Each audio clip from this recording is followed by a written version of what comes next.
Hello lovely people, and welcome back to the first Project 5 Wears video for this year, for the year 2020. We are kicking the year off with the Subliminal palette, the gorgeous Subliminal palette from McGrath. You're going to find this very funny, but I started this Project 5 Wears about a year ago, and the first look you're going to see with this palette was actually filmed also a year ago. I got caught up in other videos and in other Project 5 Wears videos, so I was never able to finish it. That is not to say that I didn't use the Subliminal palette in the meantime. I did actually use it quite a lot, I just never filmed the looks that I did with it. But I thought this year is the time to finish this video because it was on my to-do list. And I would also like to throw in a couple of words over here for the Project 5 Wears series, generally speaking. I'm really excited to continue doing this series for you because it is definitely one of my favorite things to film. But I'm going to make a few changes because I think we can make this so much more interesting. So far I've been doing the Project 5 Wears, focusing on like one palette and sticking to that one palette to do 5 looks. And excuse me, I don't know what's happening to my voice. I somehow feel like I might be losing my voice, so if I sound a bit raspy and weird, I apologize. Anyway, so in the end of last year I did a week of neutral cool makeup. I'm going to link the video up in the cards for you if you would like to check it out, together with the whole series, the Project 5 Wear series. I have all the videos for this series bundled in a playlist, so I can link that up for you as well. But I found that so much fun that I thought, why do I not do this just generally speaking for the Project 5 Wear series? So I can also do things like 5 days of Juvia's Place palettes, or things like 5 days of monochromatic looks, or 5 days of lazy day makeup. You know, these kind of things that are not necessarily sticking to one palette, but just 5 looks in a certain theme. I really hope that you find this idea as appealing as I do. Let me know in the comment section below, because I'm definitely super pumped to do it. With that being said, and without further ado, I'm just going to shut up and leave you with the 5 looks that I did with the Subliminal palette from McGrath.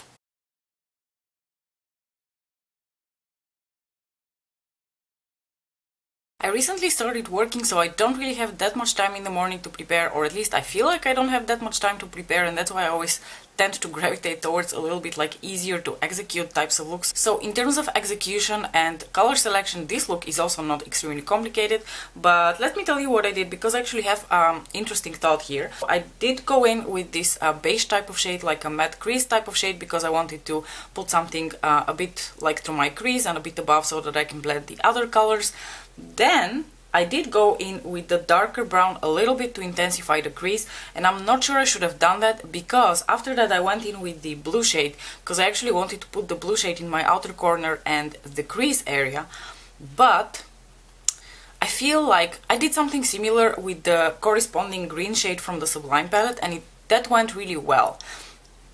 But I think that the blue shade here has a much drier texture in comparison to the green shade in the Sublime palette, so that one didn't really stick all that well when I applied it to my outer corner and through my crease. Now, I'm not sure whether if I had gone in without the brown shade it would have looked a little bit better. You can see I was able to eventually make it a bit more vibrant and really like pack it on, so you can't really tell that I had some struggles with piling the shade on there, but I do think it might have been a little bit because I applied this shade underneath it. So maybe next time I'm going to try it without it. I did put this VR Violet shade all over my lid over a glitter adhesive, of course, as one does, especially on my channel. Then I did go in with this sort of like champagne-y gold shade in my inner corner, and I did apply a little bit of this duochrome. I don't know whether you can see it. It's like a white base and shifts a little bit turquoise. It's packed with turquoise glitter. I did apply a little bit of that one over top of the champagne shade, and then on my lower lash line, super simple, I just went in with one of my Kiko long-lasting eyeshadow sticks. This one is in the shade 44. It's like a super beautiful and super vibrant, like royal type of blue. Looks like this. So you can see when I apply the blue shade over top of that base shade, it pops a lot more, or at least like I can see in the mirror that when I apply this shade over the blue base, it pops and it's much more blue, whereas on the upper lid, because I did not apply it over any sort of base, it's a little bit more, I don't want to say sheer, but it's not as intensely blue. I hope my point came across. Anyway, this was a super simple look. I paired it also with a super simple lipstick. I went in with Anita by NARS. It's one of my favorite nude, like pinky nude type of lipsticks, and I just called it a day because I actually have to go to work like now. So I'm going to wrap this up. I do like how this look turned out. That's just how I always feel about Pat McGrath palettes. Even if I do something super simple and unassuming, it always turns out beautiful, and it always gives people the impression that I put a lot of effort into my makeup when it really isn't the case.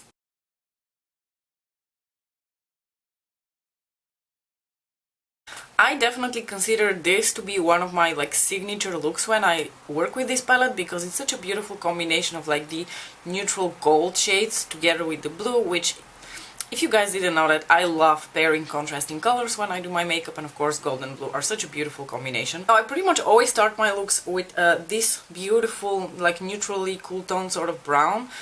It is meant to be a transition shade. Honestly, it also works really well as a transition shade, so I really don't mind starting my looks with it always. Then I deepened up the outer corner with the dark brown, and then just in the outer V, to make it even more intense, I added the black, because as I was doing my makeup I hadn't quite decided yet whether I'm going to do a wing or not. And more often than not, if I don't do a wing liner, which in the past year has been about 90% of the time, I will put like a black or deeper shade and like slightly pull it out for that cat eye shape, just to compensate for the lack of liner. But today in the end I decided to add a liner anyway, so the black was a little bit unnecessary. Then I added this shade on my lid using my finger, just a very subtle layer of it. It's not really going to come through too much, but I just wanted to have it as a base for the beautiful topper shade over here, which is one of my favorites in this palette. I did use this shade over a glitter glue because, as most of you already know by now, I just like to apply my metallic duochrome glitter type of shades over a glitter glue because I want to get the best effect out of them. This shade is one of the most stunning and unique things I have ever seen, because it is the exact shade of cool toned gold. It is so beautiful, and I think it looks just so classy when you have this with a wing liner. If I hadn't gone for the blue and I had added a red lip, this would have been the most classic look ever. The lower lash line, I was sort of hesitating if I want to keep it neutral because I wanted to have the really poppy color on my lips, or I want to add the blue.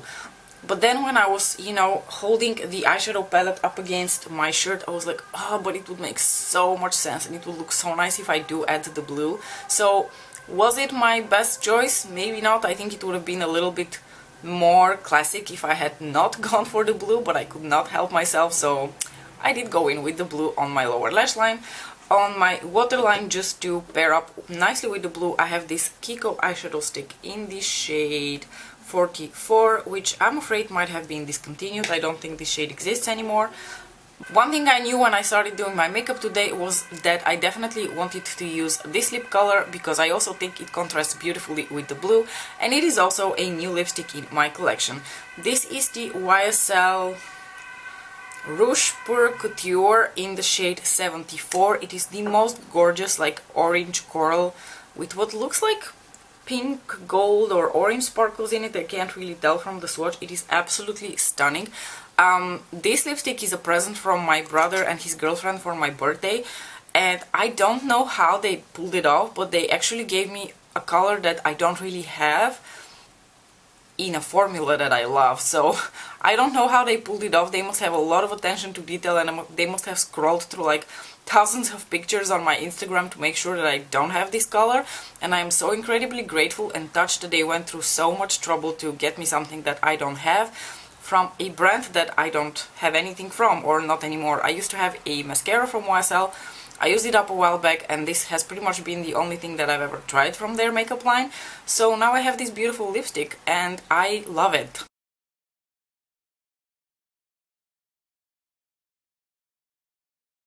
Day 3 with the Subliminal palette is what I consider to be the ultimate cool tone look that I've ever done with this eyeshadow palette, I think. And not just in terms of the eyes, but like the whole makeup.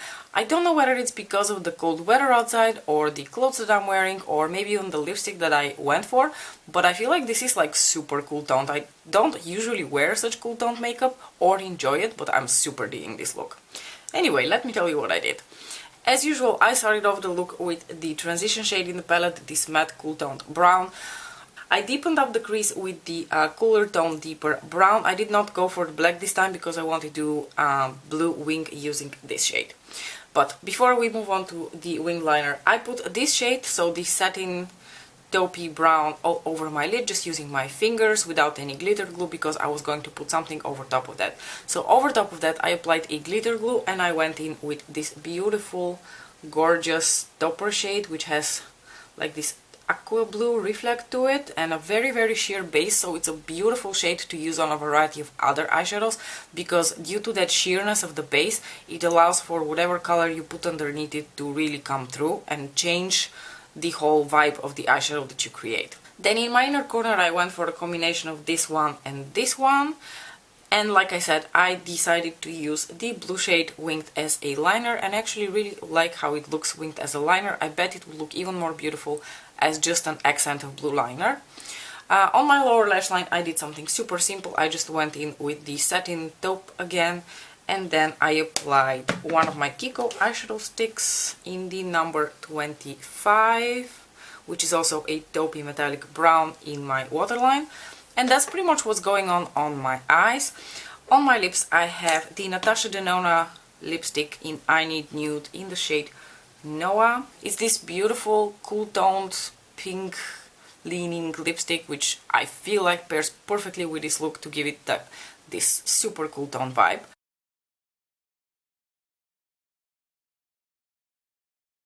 So this is a look I've never done with this palette before. I've done like similar things, but I've never really gone for this particular combination, and dang do I like it! So I started off the look with this lavender purple shade over here, and what I did is I took a fluffy blender brush and I just went in and I applied it all over my lid and into the crease as well. So no like wetting, no glitter glues, just dry all over my lid, blend it out through the crease.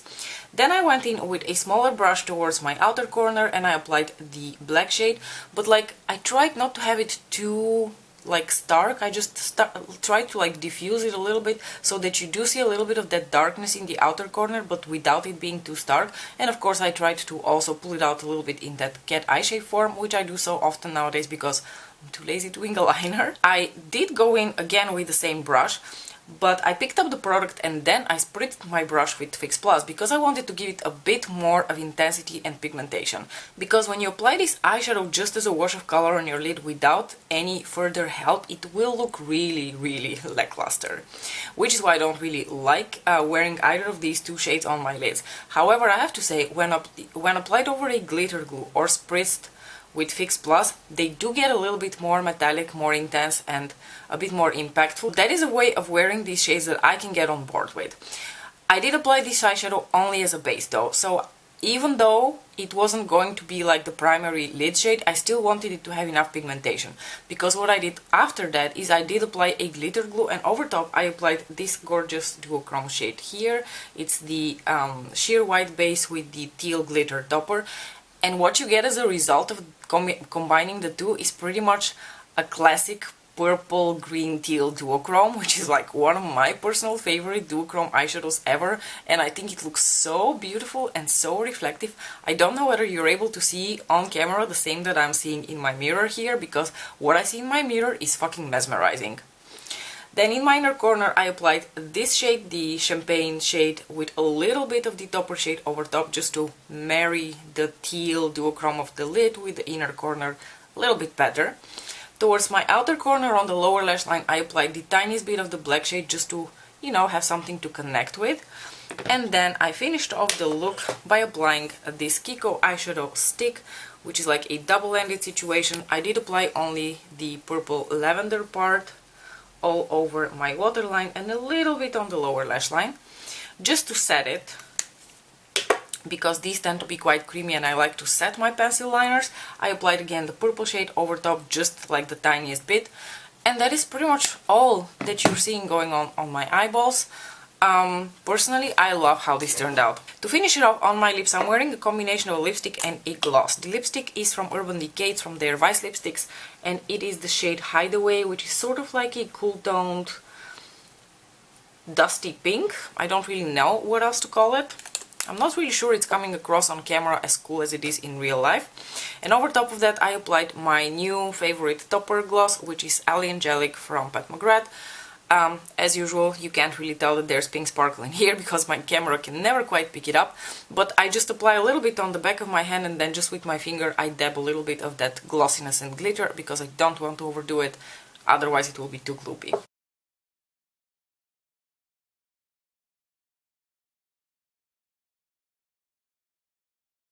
For my last look with the gorgeous Subliminal palette from Pat McGrath, I wanted to do a blue smoky eye. But I didn't want to do like the classic blue smoky eye because I think that's boring and most of you would know how to do that, you know, by yourselves without really needing much inspiration from me. So what I decided to do is something that I don't think that I've actually ever done before, which is layer the blue and the like magenta blue duochrome topper shade just to see what happens, and I'm pretty happy with the result. I started by applying this shade through my crease just because I wanted to have something to blend the blue shade with. Then I deepened slightly with the black shade without intensifying too much because I wanted to cover most of it with the blue. Then I went in with the blue, I applied it dry without any sort of like glitter glue or spritzing my brush. I just applied most of it onto my lid with my finger, and then I used a blending brush to sort of like blend it into the black and also through my crease with the transition shade. And only then did I apply the glitter glue, and over the glitter glue I applied this gorgeous beauty over here, which I don't know whether you can see, shifts from like a purpley magenta to a sort of aqua blue duochrome, and it is absolutely gorgeous. And I don't think you're able to see in this light that when I turn my head into a certain like position, my whole eye shifts into like a magenta with purpley pink sparkles to it. And that is one of the things that I think it's such a pity that you can never see with Pat McGrath eyeshadows. I don't think that they always translate on camera how beautiful they are in real life, and especially if you like stand in different lighting. But I was just standing in the bathroom 5 minutes ago because I was washing my brushes, and when the light was hitting me on one side I could clearly see how one of my eyes was shifting from this deep royal blue to a purple magenta. Like, you get this like very complex multichrome just by applying these two shades over top of each other. That is one of the magical things about these topper shades from Pat McGrath, how beautiful, complex and just stunning they look like in real life, which is something that I feel like fails to translate on camera properly sometimes. Anyway, for my lower lash line I kept it super simple. I was thinking initially to put the blue, but then I thought let's keep the lower lash line simple as to not steal too much attention from the lid. So on the lower lash line I just have the tiniest bit of the black shade applied in the outer corner of my eye, and then over the rest of my lower lash line I have this neutrally cool taupey brown shade. I did use one of my Kiko eyeshadow sticks, of course, to also apply on my waterline. This is the number 38, which is also a beautiful cool toned taupey brown.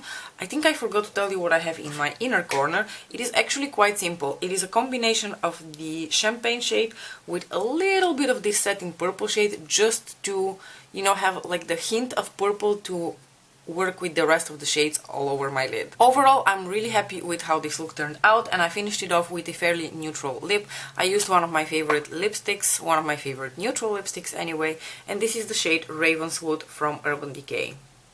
It's a beautiful cream lipstick that just works with so many different looks. And before we end this video, I just wanted to give you a few of my final thoughts about this palette. I have used it quite a lot since I got it, so I've been using it consistently for a bit over a year now. When I ranked my eyeshadow palettes for 2018, I mentioned that I couldn't really decide between this palette and Bronze Seduction, and I couldn't really tell which one was my favorite. And every time I pick up Bronze Seduction, I always feel like I love it just a bit more than I love Subliminal. But then I pick up Subliminal and I think, no, I actually love both of them equally, and I still stick to my guns. I still think these palettes are both equally gorgeous, and they represent, you know, the yin and yang of eyeshadows in terms of like undertones, because Bronze Seduction is so incredibly beautiful and warm, and Subliminal is so incredibly beautiful and cool tone. All the while, I think that the topper shades in Bronze Seduction are just a tad more unique than the topper shades over here. So let's quickly talk about the topper shades over here. I want to start with the blue. So the blue shade in this palette has a somewhat drier texture compared to the green shade in the Sublime palette, and that is not really a gripe, but something I would have preferred if these two shades had a similar formula, because the formula of the green in the Sublime palette is so smooth and so silky, and there's like absolutely no dryness to it. It is so gorgeous. I kind of wish this one had a similar texture. This one feels a bit more like the red shade from the Bronze Seduction palette, because they're very similar in terms of texture, in the sense that they're both a little bit dry, but that doesn't mean they don't apply opaque, that doesn't mean they are not pigmented. They just feel a little bit drier, and my personal preference with these types of shades is always that they're a little bit creamier, so that it's a bit easier to blend them out. If I compare this shade here, so the white aqua blue duochrome with the white pink duochrome in the Sublime palette and the Subversive palette, I love the texture of this so much more. This is the texture that these other two shades should have had. It is much smoother, it is so much easier to apply. Yeah, I really love this shade. I use it as a topper shade, not just with the Subliminal palette, but for a lot of other types of looks. Especially, I love to use this shade together with my single from Pat McGrath in the shade Divine Mink.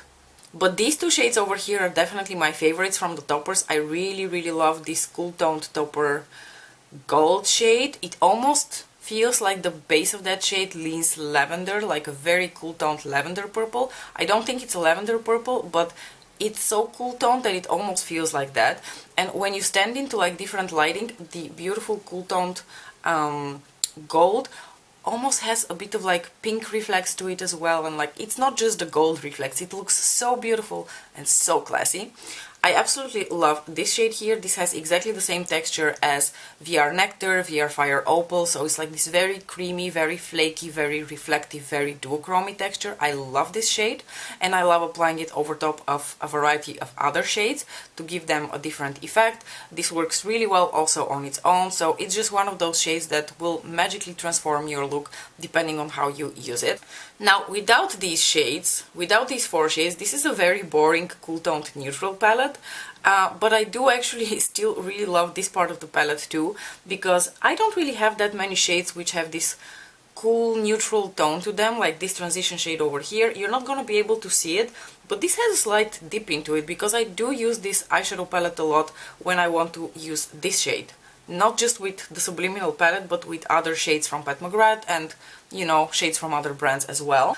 I do think there is a place for the black shade in this palette, so I don't mind it. The boring champagne shade, I don't really have an opinion, it's just a boring champagne shade.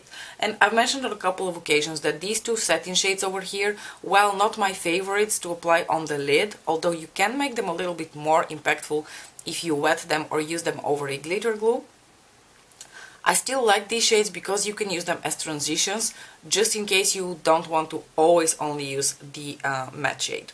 So overall, I think this is a really beautifully curated palette, a very interesting take on cool toned eyeshadows, and I loved every minute of doing this Project 5 wears with it. I've worn this eyeshadow palette a ton outside of the Project 5 wears, and I always love reaching for it. Not to mention that I think the outer packaging of the Subliminal palette is probably one of the most unique, stunning, artistic things I have ever seen, even from Pat McGrath. It is so incredibly gorgeous. I would like to hereby conclude this Project 5 wears with the Subliminal palette from Pat McGrath. I really hope you enjoyed it and you were able to get some new inspiration for how to use your own Subliminal palette if you own it. Let me know which look was your favorite. I'm always curious to find out what you thought and why. Let me know in the comment section below. As usual, thank you so much for watching, and I'll see you in my next video. Bye!